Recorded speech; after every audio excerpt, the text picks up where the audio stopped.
Howdy folks, Matt Wilson here with my promised Byrds video for the weekend. I was supposed to do this yesterday, but had some trauma in my working life, so I had to adjust myself to that. Go Dodgers, right? World Series winners last week.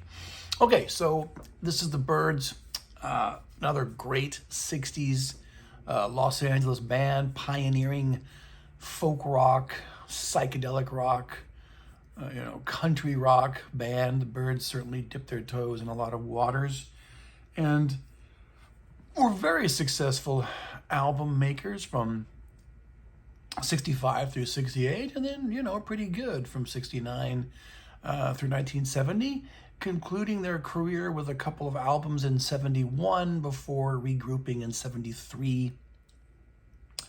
I want to go over some, not all of the solo albums through 77. That was going to be my cutoff. One, that's the last time I think that Gene Clark released a good album in the 70s. That's also right before, that's the last Roger McGuinn album too in 77. I'm not going to cover David Crosby because I did his 70s solo career in the Crosby, Stills, Nash and Young video I did a few months ago. So, without further ado, the cool thing about the Byrds on CD is you don't need a lot of fancy, deluxe editions and stuff like that. This is, I saw this years ago in a used, record store, and I picked it up. This 12 Dimensions of the Columbia recording, 65 to 72. It simply contains the remastered CDs. To this day, this is all you need. These are great sounding CDs with the whole, Byrds albums, through 71 at least, and then really good bonus tracks. So, this is Mr. Tambourine Man, came out in 1965. It is, for all intents and purposes, the beginning of folk rock. Either this or Bob Dylan's Bringing It All Back Home. But certainly it is the Mr. Tambourine Man song which kicked it off. It's, it's a beautiful sound of, then he was called Jim McGuinn's 12-string Rickenbacker. On that song, it's session musicians, but the Byrds can sound just like that. But on the rest of the album, it's the Byrds. This is one of the great American rock albums of 1965, and there weren't many, folks. I've kind of gone over this before when I did my Love and Spoonful show. They did an album in 65, but it's really Dylan and the Byrds who were leading the pack on this side of the Atlantic to, give a good answer, a good response to the British invasion. This album starts off with the classic Mr. Tambourine Man song. Then you have Gene Clark's Awesome, I'll Feel a Whole Lot Better, later covered by Tom Petty decades later. Spanish Harlem Incident is another Bob Dylan number. You Won't Have to Cry, beautiful. Here Without You, great. Bells of Rhymney is that old Scottish folk song. These guys were mostly just folkies who picked up electric instruments in the wake of seeing the Beatles, and their the girls' response to the Beatles and said, "Hey, I can do that too, but let's marry the sound of the British invasion to more intelligent lyrics, to Bob Dylan's lyrics and the songs that Gene Clark was coming up with." Even though Jim McGuinn was ostensibly the leader of the band at this time, but you also had Crosby, who wasn't quite coming up yet as an important songwriter in 65, but he was the group's natural harmony guy. And you had Chris Hillman, who had a country background, and Michael Clark, who played rudimentary drums but looked the part. What else I got here? All I Really Want to Do is another Dylan tune. That was one of their singles. It made the top 40 in this country, made the top 10 in England, but the LP version of that song is not the hit version. That's the hit version. The 45 mix is available as a bonus track here. I Knew I'd Want You, It's No Use, Don't these are all good songs. And most of the originals are written by Gene Clark, who was the group's brilliant songwriter at that time, the group's primary songwriter. In terms of bonus tracks, you get She Has a Way, which is great and is better than some of the songs on side 2 of this album. And then some alternate mixes and the aforementioned All I Really Want to Do single version. It's a classic American, Los Angeles, if you will, folk rock album from 1965. All right, this is the studio mix. If you want the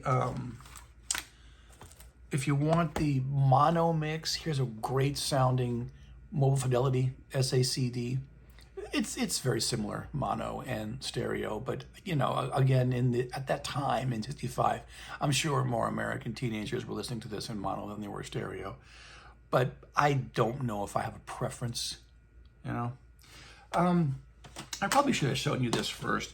Before the Byrds were the Byrds, they were the Beefeaters, and mostly it was just McGuinn, Clark, and Crosby recording a bunch of demos, including a lot of stuff that never made it onto Byrds albums.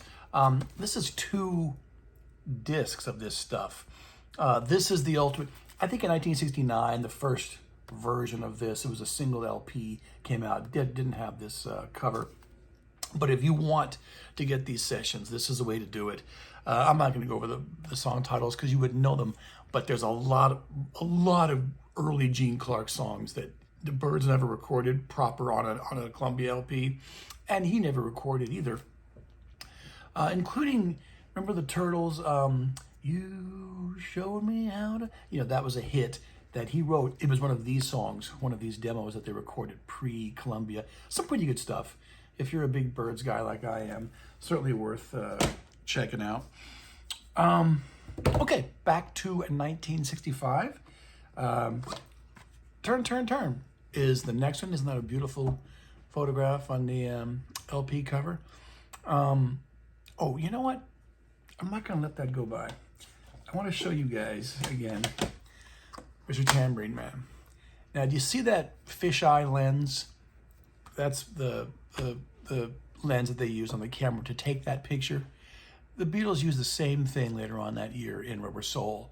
Even, they're wearing turtlenecks and, I can't see with my eyes, but is that what Crosby is wearing? Or no, that's not Crosby. That's that's Clark. That's Crosby. Anyways, I can't tell, but they're the jacket. The Beatles they even look a bit on the cover of Rubber Soul the way that the Byrds do here. So I always found that interesting. Okay, so back to Turn, Turn, Turn. This is kind of like Son of Mr. Tambourine Man. It's very similar sounding. Again, you got McGuinn's Jingle Jangle 12-string front and foremost. That sound, by the way, that sound of the Byrds was much imitated by many bands after that. Tom Petty, had that sound on those early Heartbreakers albums. This, I tell you, is not as good, but it's still a classic. Side 1 is very strong. Side 2 is where things go down just a bit. Turn, Turn, Turn was another #1 song. I don't know if I mentioned that Mr. Tambourine Man was a #1 song. That's 2 #1 songs they had in 1965, the year I was born. It Won't Be Wrong is a fantastic Byrd song. Set You Free This Time is Gene Clark in his best, kind of Dylan mode. Lay Down Your Weary Tune is a again, that's like a folk song done to fine effect. And He Was a Friend of Mine is, you're supposed to think about John Kennedy when you hear that, but it I don't know if that preceded the Kennedy assassination or not. World Turns All Around Her, great. And then, when you get into side 2, Satisfied Mind is the country song, of course, showing that the Byrds were doing country tunes, I'm sure due to Chris Hillman's influences, years before Sweetheart of the Rodeo. If You're Gone's all right. Times They Are Changing is not the best Dylan cover. And Wait and See, I barely remember. And then they do Oh Susanna to cover the to finish the album in almost like a joke fashion, in much the same way that they did We'll Meet Again on the first album. If you would have taken some of those weaker songs on side 2 and substituted them with the Day Walk, Never Before, which is the first bonus track on here, great Gene Clark number, the single version, She Don't Care About Time, God, yeah, that wasn't on this album, was it? That's a great Byrd song. So that's 2 right there. And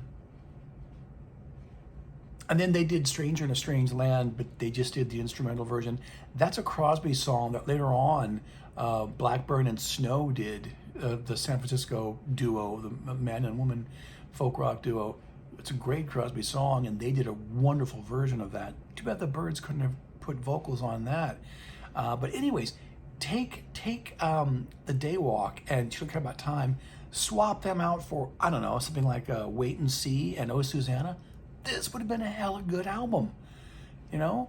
And the Byrds, all of their albums from this time period, you can say that about. As good as they are, they could have been better if they, you know, would have just been more judicious in their choices, I guess.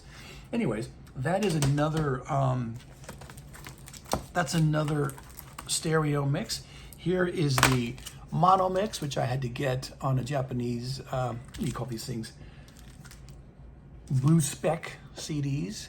Sounds good, you know? Again, not necessarily better or worse than the stereo mix, but again, I think it's more authentic. I think this is what the kids were probably buying more en masse in '65 anyway than the stereo mix.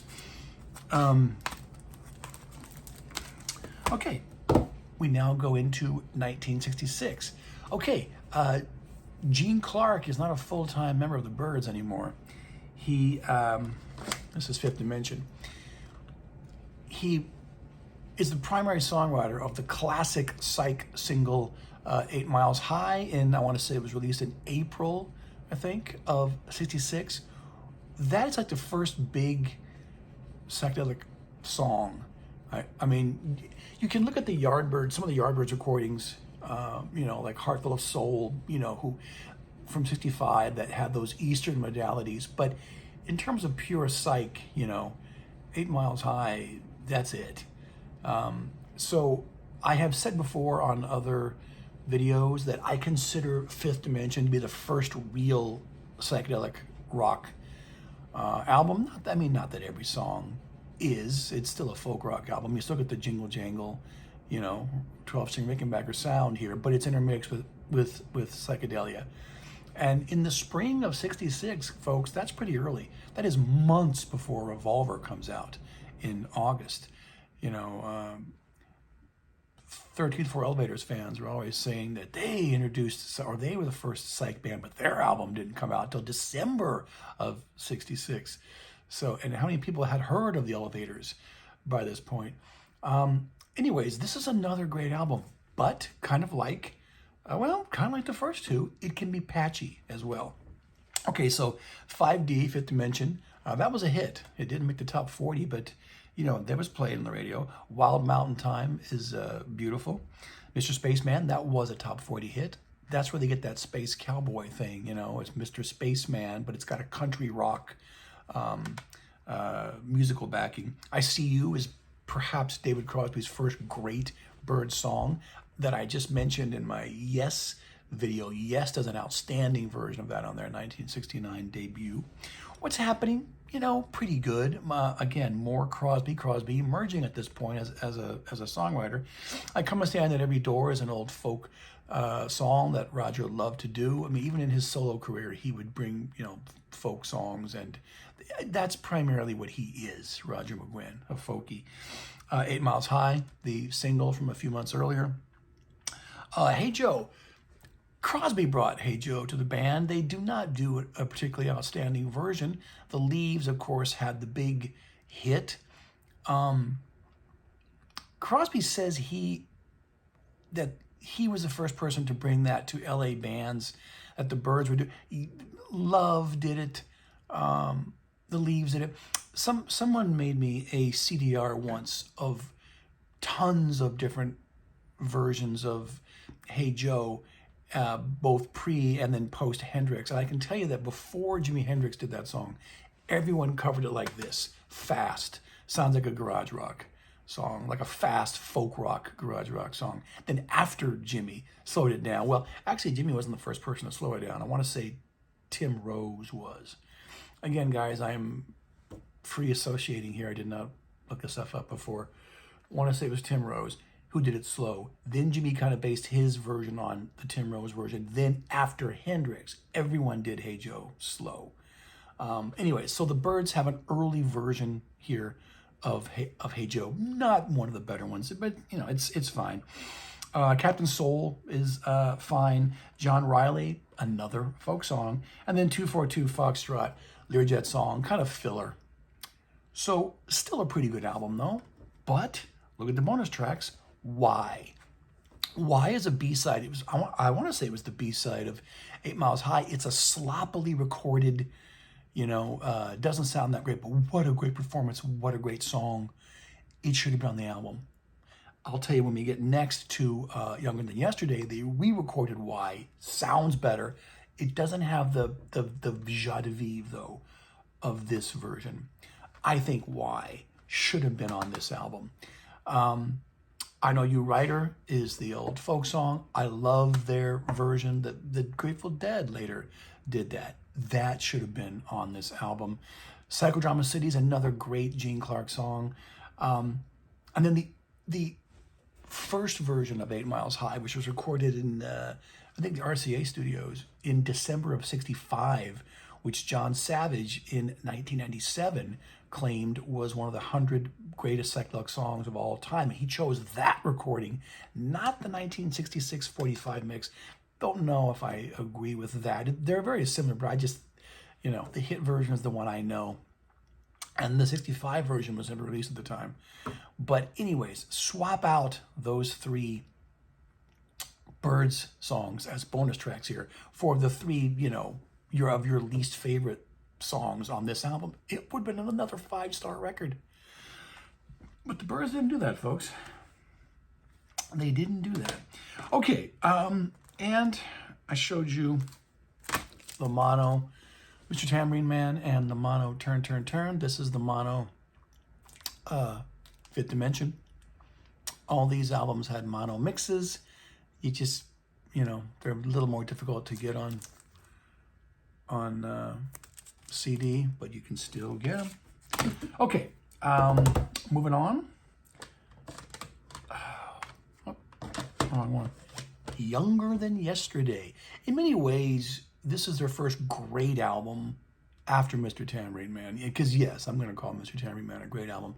This has psychedelic songs, you know, just like Fifth Dimension. It's got really good country rock songs, and it's still a folk rock album. The funny thing is, by this time, their sales are beginning to dwindle.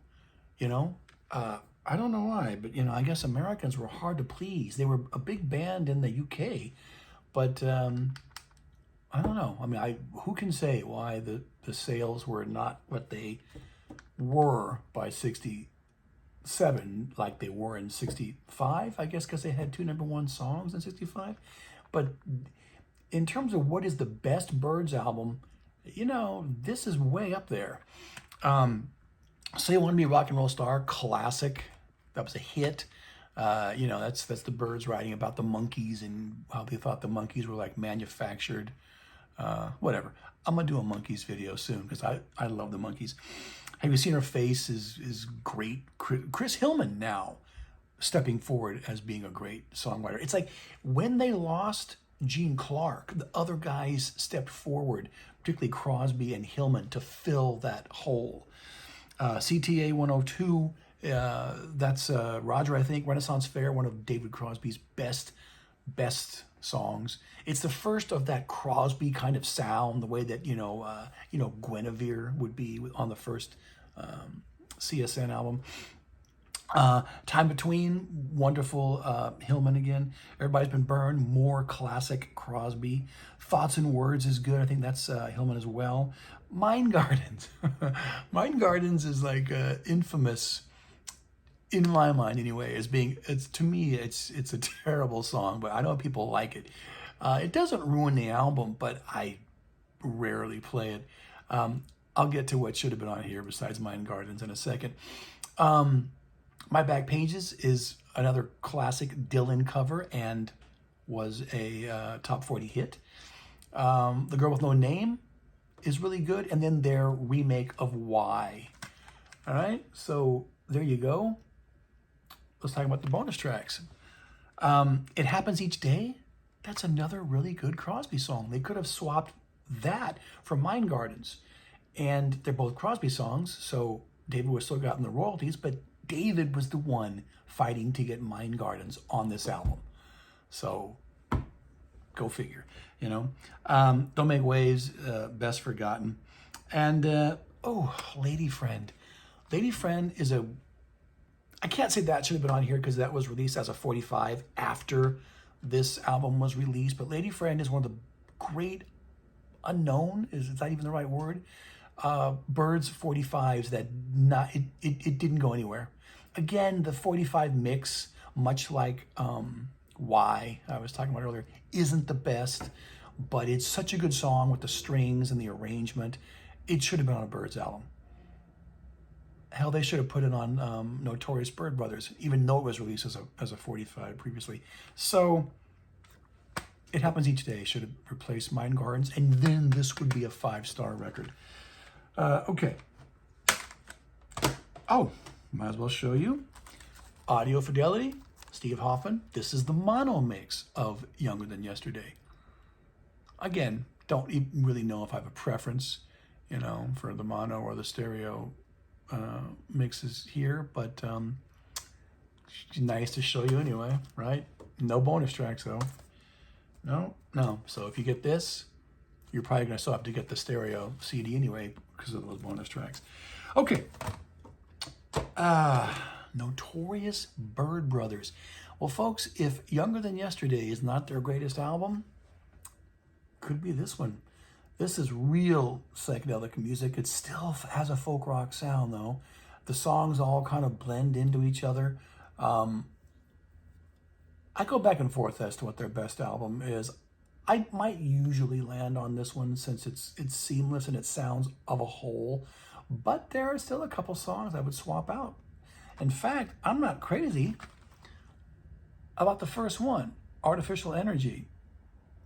That's a Michael Clark song, their drummer. But then it becomes perfect. Going back is the Goffin King number, Natural Harmony, Draft Morning, Wasn't More to Follow, which was in the Easy Rider movie. Get to You, Changes Now, Old John Robertson, which is differs a little bit from the 45 mix. Tribal Gathering and Dolphin Smile are all perfect. And that is 1, 2, 3, 4, 5, 6, 7, 8. That's 9 songs in a row of studio perfection by the Byrds. And it ends with McGuinn's little Space Odyssey experimental number. I would have swapped out. Okay, well, Mugraga. Bound to Fall is a nice little song. It's an instrumental, no vocals, but Manassas covered that. I guess Chris Hillman brought that with him when he joined Stephen Stills from Manassas in '72. When you hear Bound to Fall fleshed out with vocals, great version on the Manassas album. It could have been a great version here had they just finished it. Triad, of course, is the Crosby number, which partially got him kicked out of the band. Yes, he was kicked out during the sessions of it. He's all over this record. I guess this horse on the cover is supposed to represent him, whatever. But if they would have put Triad on here as opposed to Space Odyssey, but they weren't going to do that because, they were anti-David then. They had just kicked him out, and Crosby already has numbers on here, and that would have just lined David's pockets all the more. So, not that this album sold, though. It didn't sell anything. So that's too bad. But, wow, what an album.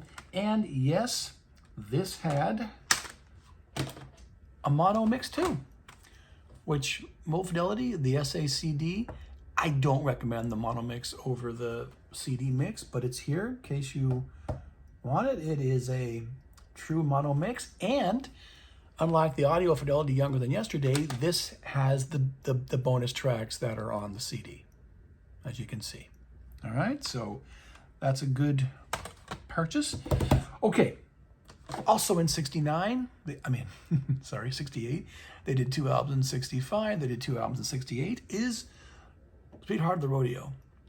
Now this is, full-on country rock. It even sounds country. I mean, the only difference between this and country is, I don't know, the drums. They got, Crosby's gone.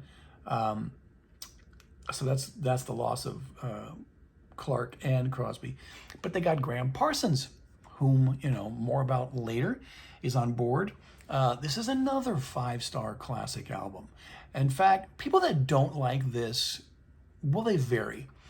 When people say that they don't like this album, oh, I love that cover, by the way. I tried to buy this poster once. When people say that they don't like this album, I'm thinking either you don't like country, or I had one guy tell me, no, I do like country, and that's why I don't like this. He was being snobby. Anyways, there really is no filler on this record. I think consistency-wise, this is more consistent than any of their previous albums. You Ain't Going Nowhere, they're still doing Dylan tunes, but, they're doing them well. You Ain't Going Nowhere is the Basement Tapes, which was recorded in 67, so people were still largely unaware of those songs, when something like that would be on here. I'm a Pilgrim, The Christian Life. Christian Life is a Louvin Brothers number, right? I think. You Don't Miss Your Water is the old R&B tune from the early 60s. You're Still on My Mind, Pretty Boy Floyd. That's a folk tune, I think. Hickory Wind is probably Graham Parsons' signature tune. 100 Years From Now, Blue Canadian Rockies, Life in Prison. Life in Prison is Merle Haggard, I want to say.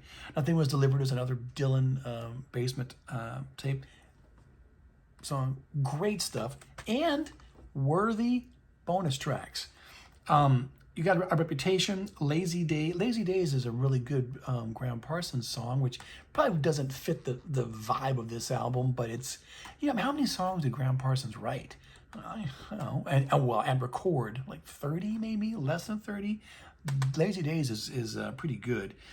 So there's a double disc version of this, which I don't have, which gives you some early International Submarine Band stuff. You know what? In fact, before I forget, I'm gonna just for quickly, since we're talking about Graham Parsons, he was in this band, which they were hanging around L.A. The International Submarine Band.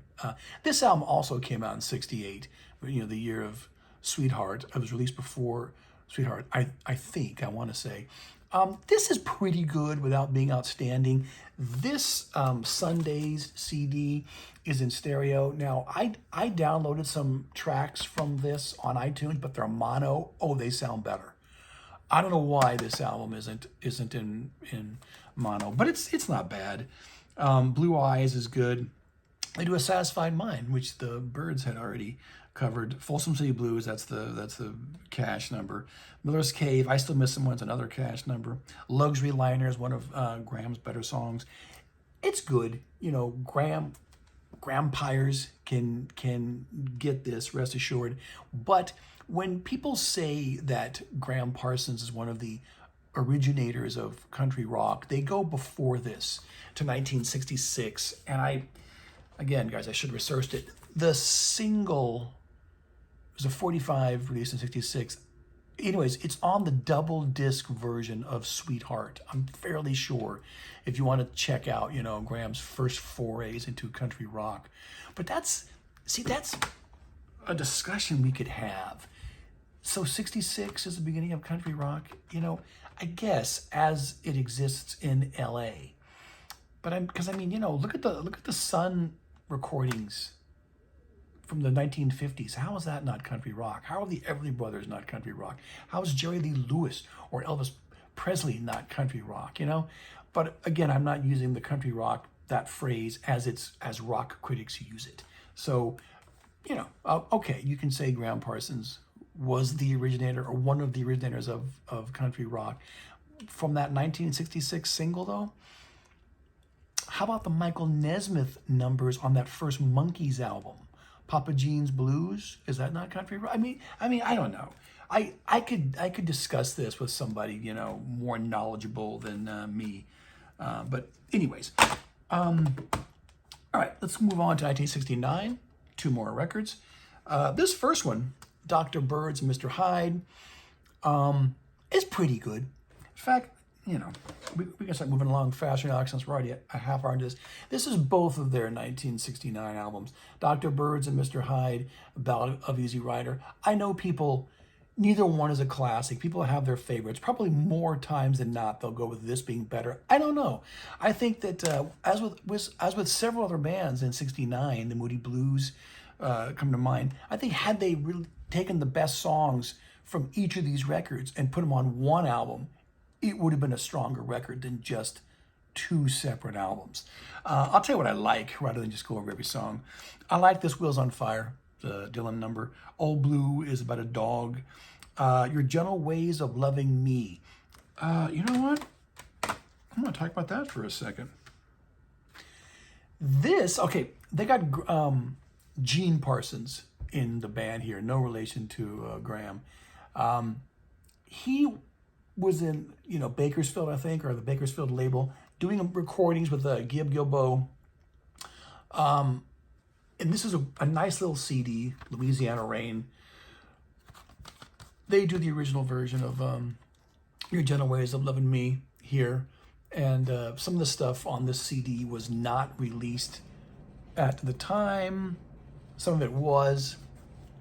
If you just like to get, you know, Byrds offshoots albums, and you have any interest in Gene Parsons, who never really had that big of a profile in the Byrds, I do like some of the songs on here. So anyways, got that out the way. Back to Dr. Byrds and Mr. Hyde. Nashville West, ooh, that's another one I think that they recorded on here. Just really fast, really fast. Oh, no, interesting. Could have sworn. Well, anyways, this is not the first version of Nashville West. Candy, that's from the movie, the Brando, Richard Burton movie. Bad Night at the Whiskey's pretty good. So, you know, fairly good. Then Ballad of Easy Rider, which, you know, is of course from the movie. There were Byrds songs in the movie. This kind of gave them an uptick in sales. Ballad of Easy Rider is wonderful. That was in the film. Fido? Is that another dog song? I can't remember. Tulsa County, Jack Tar the Sailor. See, McGuinn likes that stuff. The first version of Jesus is Just All Right With Me. Not as good as the Doobie Brothers, but still, these guys were the first to record it. Another Dylan number. Deportee, that's an old, oh God, Woody Guthrie tune, right? Anyways, not, you know, again, not outstanding, but had they taken the 4 or 5 best songs from here and the 4 or 5 best songs from here, you would have had a pretty good album, I think. Okay, 1970. Oh, well, this is an extra disc that they give you in this big box set, live at Fillmore, February 69. The Byrds were never known as a great live band while they had their classic lineup of 65, 66, whatever. Although they supposed to be were really a good dance band at Ciro's, the club here in LA. But when they got Clarence White on, they did, you know, that elevated their game considerably. So you get this here. Look, it starts with Nashville West. This is fairly good, you know, again, without being groundbreaking. 1970 is the Untitled album. It's a double record. This is the last, in many ways, good Byrds album. It's better, I think, than either of the two 1969 albums, and certainly better than the 3 albums that came after this. Half live, half studio. Love of the Bayou kicks ass here. McGuinn would later cover that on one of his solo albums. Possibly 4th Street. Nashville West, again, that was a number that they liked to do. So you want to be rock and roll star. This is all live. Tambourine Man, Mr. Spaceman again, and then epic version of 8 Miles High, which they used to play on the radio when I was a kid. Then you get a fairly good studio album with Chestnut Mare, which is like their last famous song. It wasn't necessarily a hit here, but I think it was in the UK, and some other good songs. I'm breezing through these faster because I could see. I didn't think this was going to be such a long video. This is the last pretty solid album, but there's filler record. I mean, there's filler on here. It is a Byrds album. This is the Mobile Fidelity version of, it's just the same stereo mix of Untitled, which I got a long time ago. So, all right. In 71, two last ones, Farther Along and Bird Maniacs. All right? No, neither one do I recommend. Probably you could have taken the best tracks from either one and made one average album, but to my ears, these are both subpar. I never play them. I don't know the songs well enough to even go over them with you. Easily my least played, least interesting Byrds albums that I own. So I'm putting them back in there. Give me 1 second.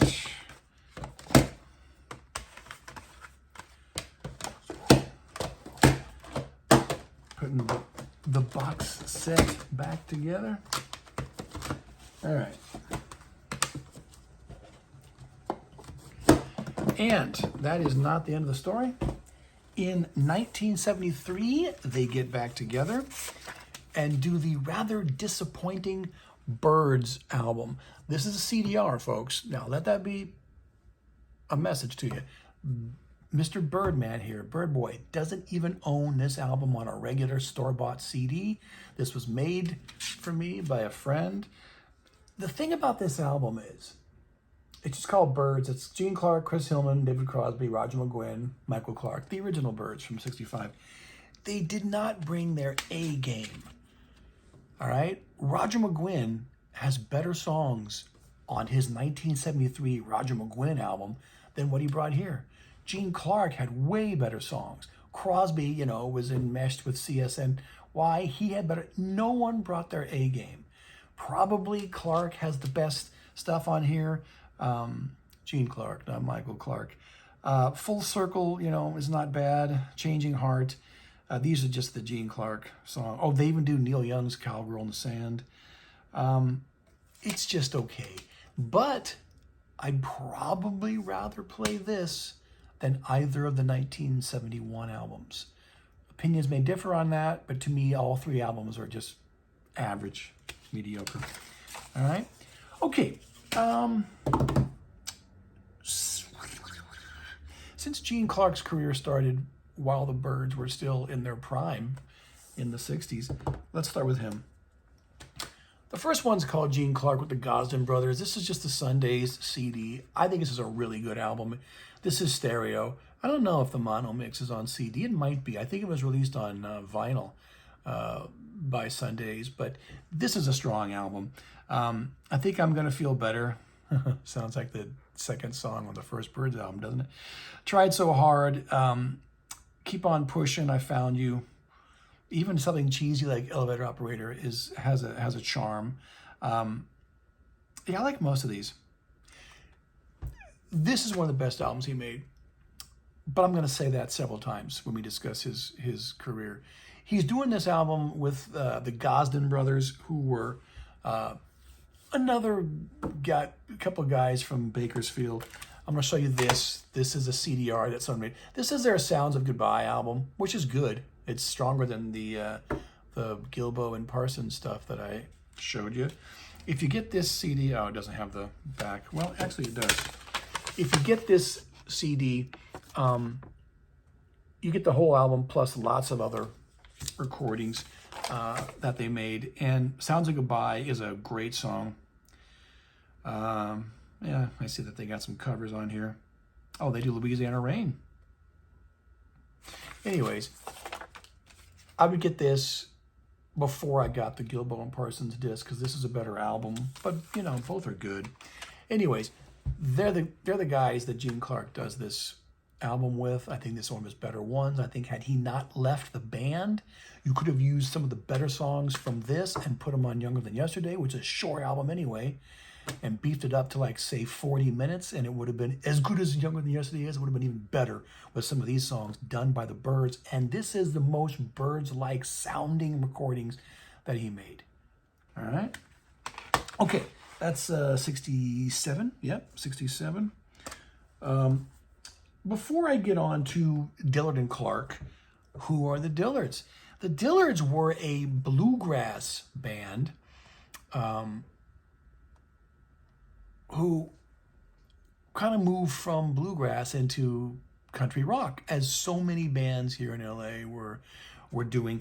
This is 3 other albums: Pickin' and Fiddlin', Wheat Straw, Sweet, and Copperfields. Pickin' and Fiddlin' is bluegrass, as you might expect.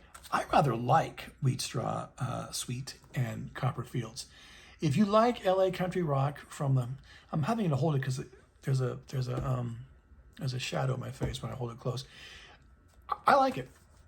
I'm going to put this up here. Not enough time to go through the songs, but again, a good band. To me, these 2 albums, the last 2, are kind of classics of the country rock genre. So there we go. All right, 1968.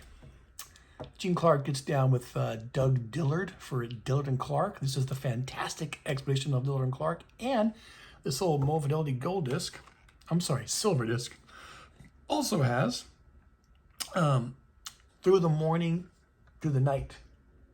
So if you can find this, now don't pay stupid money for it, because I think both of these albums were released separately on non-Mo Fidelity discs.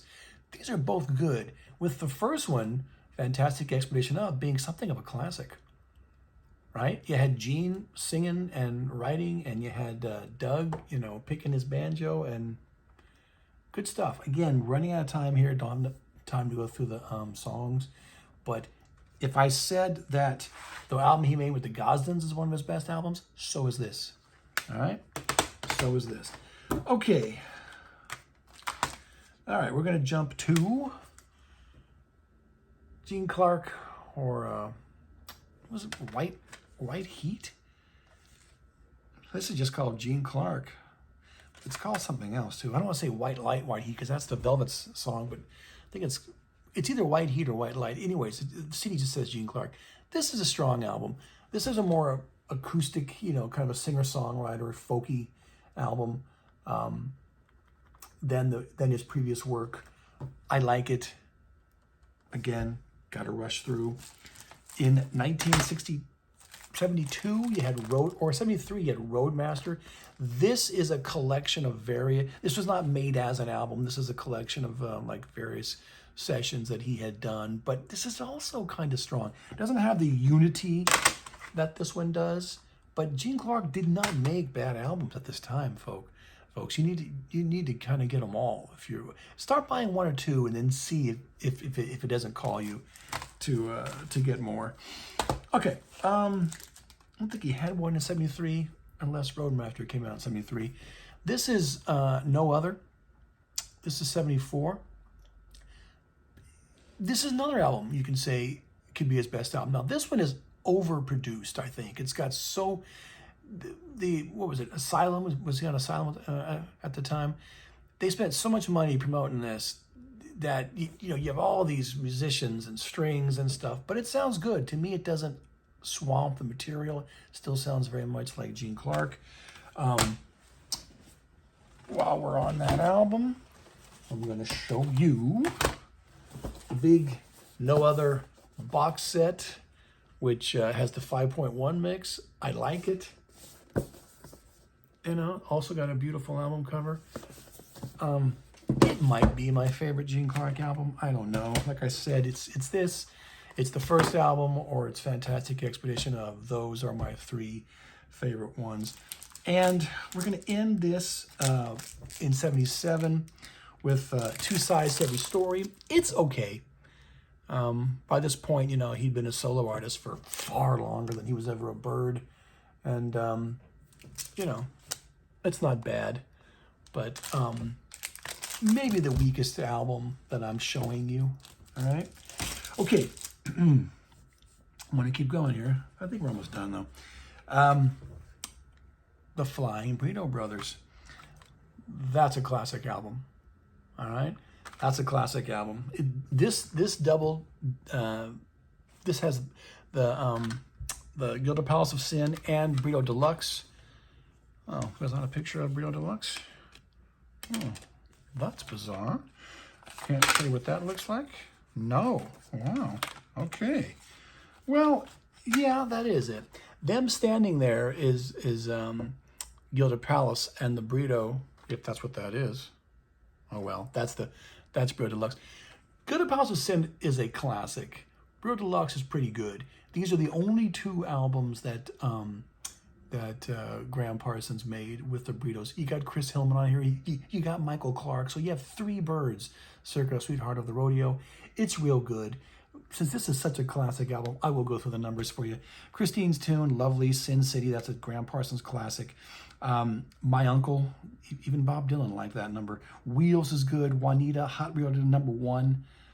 Hippie Boy, lovely. And Burrito Deluxe is also pretty good, just not quite as good as this. Graham had left, but this third album, which was done on a Low Fidelity silver disc, just called The Flying Burrito Brothers, it's all right. By then, they had let this other guy kind of take over. What's his name? Rick Roberts. Chris Hillman is still here, though. Mike Clark is still here. Anyways, it's average. There is a live album that I don't have. Came out in '72, but someone sent me the CDR, the last of the Red Hot Burritos. All right, I like it. I like it. It's just a CDR. That's all I have. Okay, then Graham Parsons. He has two classic albums, one from '73, one from '74. This is the complete reprise recordings. This is 3 discs. You get both albums, GP and Grievous Angel, plus a whole extra disc. The sound quality is good, much better than the twofer CD I had. It was either, I'm pretty sure it was one CD with both albums on there. This is what you want in terms of good sound quality. Both great albums. Graham left us too early. All right, and to round things off, 47 minutes. Oh, we'll finish before 50. I had this nice little, these little 5 CD cheapo boxes for like $30 of Roger McGuinn's 5 solo albums in the 70s. None of them are classics, but I like them all. This is Roger McGuinn, 1973. Some would say it's one of the better ones.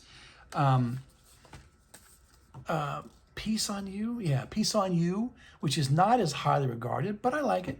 It's fine. I mean, there's nothing terrible on here. Roger McGuinn and Band. I'm not showing you the backs of these, am I? Again, fine. Cardiff Rose, where he's working on this one with Mick Ronson, the David Bowie guitar player. This is considered to be one of his better ones, but I don't know if I necessarily think it's any better than these other 3. I do think that Thunderbird is the weakest one, though. That came out in '77. I'm not going to waste my time with that one. But if you get these original album classics, like I said, Amazon, about $30, decent sound quality. Not outstanding, but, fine for 5. That's like a little over, what is it, $6 a disc or something like that. So, don't think I'm missing anything. I think that's it. So, the Byrds. Oh, okay. There's 2 box sets covering their whole career. I only have this first one, which came out way back in '91. It is, 4 discs, 5 discs. The little booklet. 1, 2, 3, 4 discs. It does me fine. By that point, you had the CDs remastered, but this has even more stuff here that you don't get, even as, I'm trying to get the name there, then you don't get, as bonus tracks on the CDs. So I do like this, but if you have all the remastered CDs, you don't really need it. And the other one, I don't really have, but again, someone will bring it for me. It is 4 discs and a DVD. I don't know. There is a season, I guess. You get more Gene Clark stuff on here, but it's kind of like when I did the Beach Boys video, and I said that they had 2 career-spanning box sets. It was Good Vibrations in '93 and Made in California in the 21st Century. Both of them, you know, are fine. One of them has an extra disc. That's kind of how this is. I'm going to say I like this one better simply because at the time, some of these songs I never heard, you know, whereas by this point, I'd heard most everything. So, wow, 50 minutes. I'm sorry. I never thought it was going to be this long. And I was talking fast, too. One of my favorite groups, as you can tell, very influential. They almost couldn't be beat from 65 to 68.